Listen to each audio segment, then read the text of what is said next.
Hi guys, we just finished the Miss Universe Philippines 2024 preliminary competition and we all had a grand time watching it. In fact, we even listed our favorites for tonight's show. So I'm here with my fellow pageant vloggers, RJ Ignacio and Carlo Yola. Hello!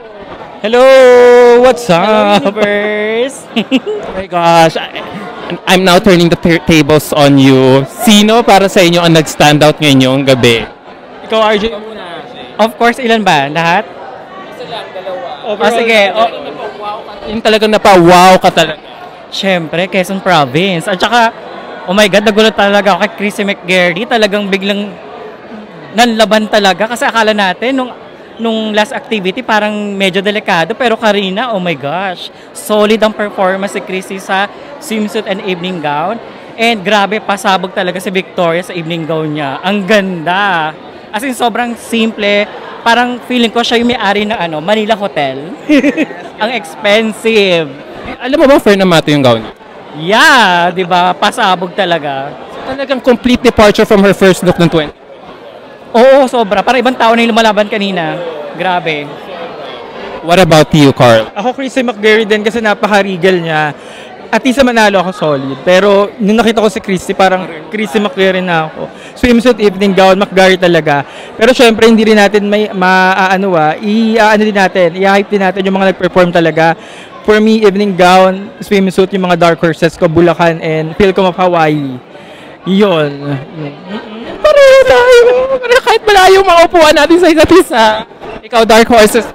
Dark Australia. Ito na yung inaantay natin. Grabe, baling-bali talaga. At syempre, nanggulat din ng Albay. Di ba? Bunga talaga. Ayan, si Albay nakakaya. Nasa gilid natin. At saka syempre, Hawaii. Kasi akala ko before sweet baby girl. Pero kanina, grabe. Ang ganda pala ng body niya. Tapos, sobrang bagay sa kanyang lugay. Ayun. And then, sino pa? Yun si Bulacan. Kasi kanina, kung mapapansin natin, yung sa swimsuit, di ba, sobrang daming camera angles. For me, siya yung pinaka natutukan lahat ng camera. Alam niyo kung saan nakapwesto. Plus points yon. And then, syempre, sino ba? As in sa mga frontrunners, si Anita, nagulat ako ha. Ito sa evening gown. Oo, ayun. At nagbabalik ang Laguna. Kasi akala natin, di ba, kanina, ay, ang ganda, nag-stand out talaga yung skin tone niya. As in, pag makikita mo siya as a whole, yung buong buo talaga, pasabog si Laguna. Parang babasag ng listahan talaga. Nag-stand out ng beauty, oo. Yun, Adam. There you go. So, 2 points kay Christy McGarry at 1 point kay... Thank you! Thank you, RJ! Thank you. Hello, Aidam. Nako, tanungin kita, kamusta ang show sa'yo kanina? Maganda yung show at maraming candidates. Pero nakapili ako ng top 3 ko. So, sino sa tingin mo nag-stand out ngayong gabi para sa'yo? Of course, Atisa Manalo, Quezon Province. Then si Baguio City and Bacoor, si Bibi. Bakit? Bakit sila napili?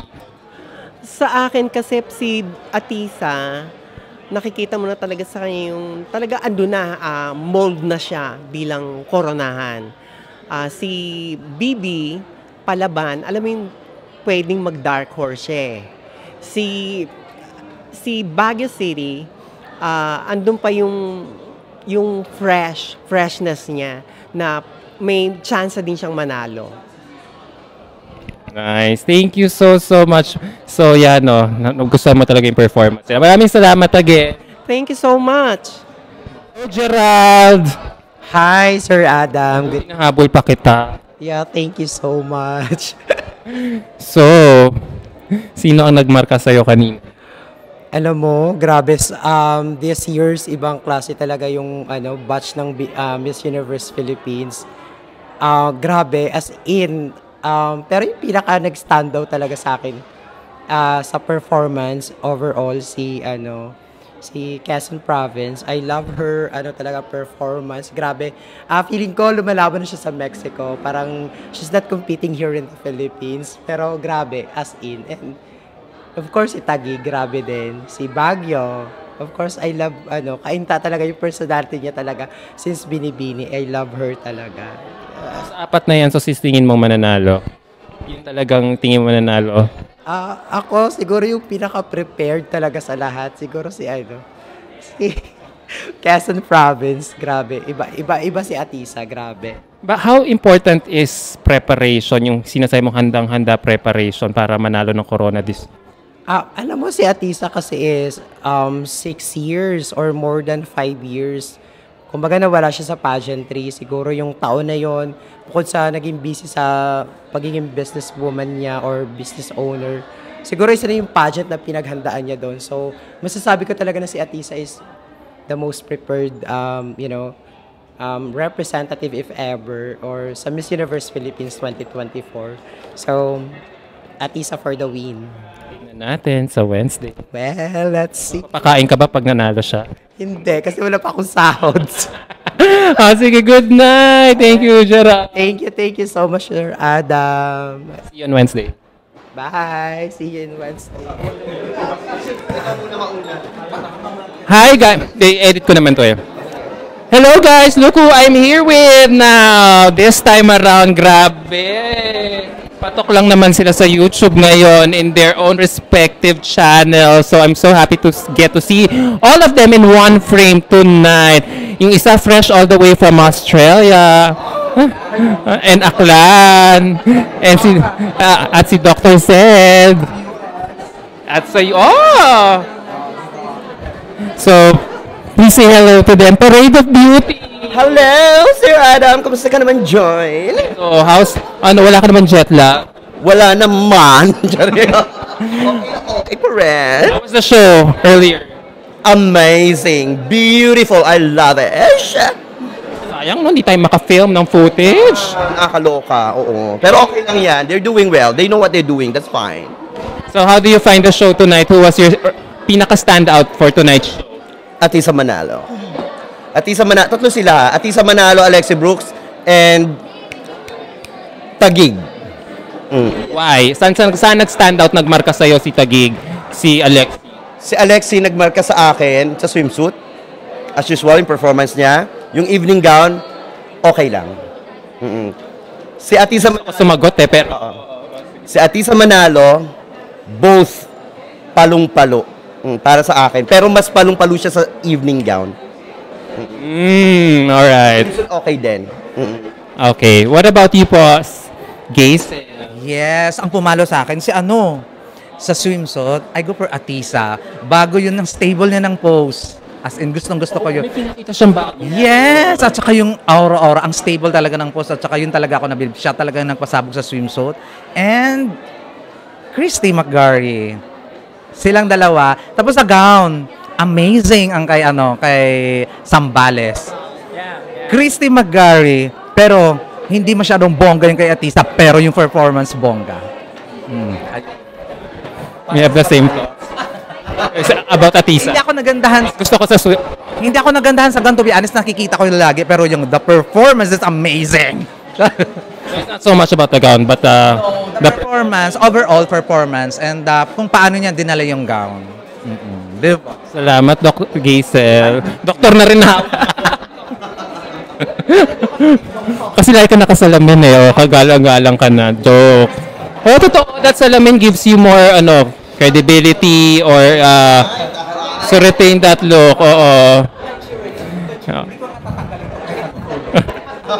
Naku, tataas na grado mo niya. Ayan, kaya nga. Pero thank you at saka amazing even na nainit doon sa likod, amazing pa rin yung girls, amazing. Yun naman pinunta namin girls.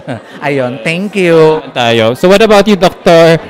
Zed? Hi guys, hey Adam G. The show was amazing. Kahit papano nakapag-enjoy naman tayong lahat. The girls were really spectacular tonight. Top 3 siguro sa evening gown ko. First was Christy McGarry talaga for me. She was really a standout. Kakaiba yung kanyang Tiffany blue color gown kanina. And then second would have to be sa evening gown si Zambales. Really, iba ang pinakita ni Zambales kanina. Parang na-surprise din ako sa kayang ipakita ni Zambales. for the evening gown would have to be Atisa Manalo pa din. Oo. I think pasok siya both 2 rounds of the competition sa akin sa top 3 ko. Sa swimsuit, I really enjoyed the swimsuit. Number 1 ko sa swimsuit was Atisa Manalo. Execution, very spectacular. I want to rewatch there was a slow-mo turn that she did kanina na kakaiba. Yeah, there was something that she did na sabi ko, I need to rewatch that. Something remarkable. At saka nakita na natin yung sinasabing totoong lakad ni Atisa kanina. Second ko was Tagig. Christy McGarry. Sobrang linis. Every time she comes out, parang Miss Universe na yung pinapanood ko. And then third would have to be, I think, Alexi Brooks kanina. No? Execution-wise, the body was very fit, very toned, and she knows what she's doing. Yung intensity ni Alexi, nandun pa rin talaga. But nonetheless, all of the girls did very well. Frontrunners were expecting talaga na nandyan. Ang surprises ko were Bulacan, and wait lang. Yes, Bulacan and sino pa ba? Southern California. She did well. Southern California. Yes. I think Yes. And Leyte. Yeah, Leyte. Leyte. Too, grabe. Her gown. Amazing. Southern California for sure. Tingin ko papasok siya ng top. Thank you, Adam. Thank you, guys. Last question, who was your biggest letdown? Letdown. Oh. Ayun ko masagutin. O, sige, Chip. Sige, abangan nyo na lang sa channel nila kung sino yung okrayin nila. Alright.